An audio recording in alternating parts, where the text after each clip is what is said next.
At midnight, the streets of Myanmar fall quiet, but according to local legend, a lone figure shuffles through the darkness, her long hair blowing in the wind. She carries a heavy wooden coffin on her shoulder. Her name is Mafei Wa. You never want this figure to stop at your house. If she rests that casket on your doorstep, the folklore says someone inside, usually a child, will soon fall ill and pass away. This photograph shows a traditional burial site in Myanmar. In the country's folk religion, Mafei Wa is officially recognized as the supreme guardian spirit of graveyards and cemeteries just like this one. To modern households, she represents an unyielding threat. She is the shadow in the night that brings death to the innocent. This photograph shows a serene, seated Buddhist monk, but in the late 1990s, a prominent monk from Cayenne State named Tain Tayar Sayadaw experienced a terrifying dream. Ma Pei Wa appeared to him, declaring her intention to eat the flesh of human babies. The monk desperately suggested a compromise. She should dine on dogs instead. Word of this vision spread rapidly.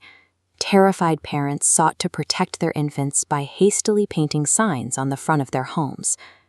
Kaleta ga kade, kweta ga chode. Baby's flesh is bitter, dog's flesh is sweet. To understand why a spirit would demand such a thing, you have to look at the religious framework of Myanmar. Ma Pei Wa is a nut. Nuts are local spirits worshipped alongside Buddhism, and they are rarely born evil. They are created when a human experiences extreme, unjust suffering and a violent death. Before she was the terrifying ghost of the 1990s, she was a living person. To understand the monster, we have to look at the human trauma that broke her soul. This image captures the ornate, multi-tiered royal architecture of Myanmar. During the Kombaung dynasty, Ma Theu lived close to this kind of power. Following the death of her parents, she relied entirely on her older brother, Mongkyan Sint, who worked as a royal clerk. But her safety was fragile. For reasons lost to history, Mongkyan Sint rebelled against his employer, the Duke of Pye. Overnight, the siblings became fugitives running for their lives. This photograph shows traditional boats along the historical riverbanks of Myanmar. The siblings fled down the Irrawaddy River on vessels like these, leaving their wealth, status, and security behind. Here we see silhouetted fishers working with traditional conical nets. This became the siblings' new reality. They arrived in a sparsely populated lake region, changed their names to hide their identities, and survived by catching fish in total obscurity. The sudden drop from nobility to poverty created a dangerous environment. Stripped of their societal safety nets, the brother began to spiral into destructive coping mechanisms, leaving his sister incredibly vulnerable. It happened during a massive rainstorm. Mongkyan Sint had not returned home for 3 days.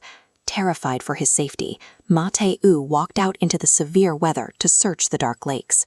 Somewhere in the storm, her brother was stumbling blindly. He was heavily intoxicated, his mind clouded by failure and paranoia. Through the pouring rain, he saw a figure approaching him. In his drunken state, he hallucinated that the shadow was a demon.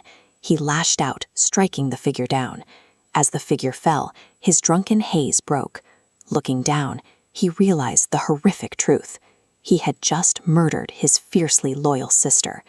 In the folklore of the region, spirits are forged in exactly these moments. Being violently killed by her protector was the exact trauma needed to bind her soul to the earth as a restless gnat.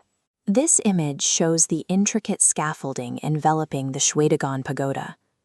Following the murder, colleagues brought the brother here to cleanse his sins, but his guilt was so heavy he was physically unable to even look at the sacred structure.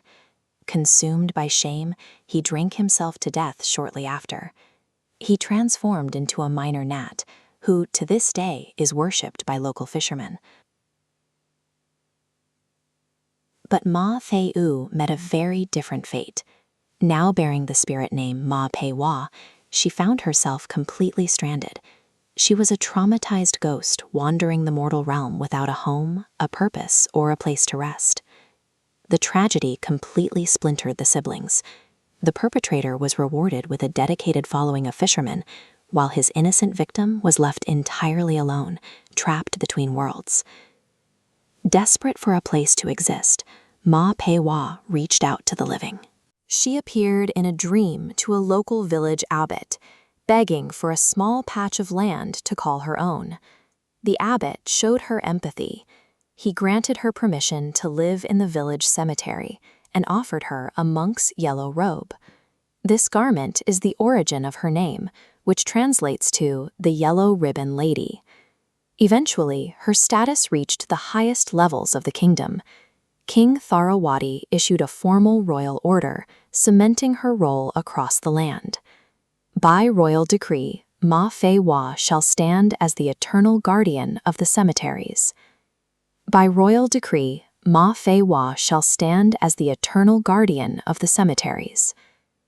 The folklore of Ma Fei Hua remains a profound cultural memory.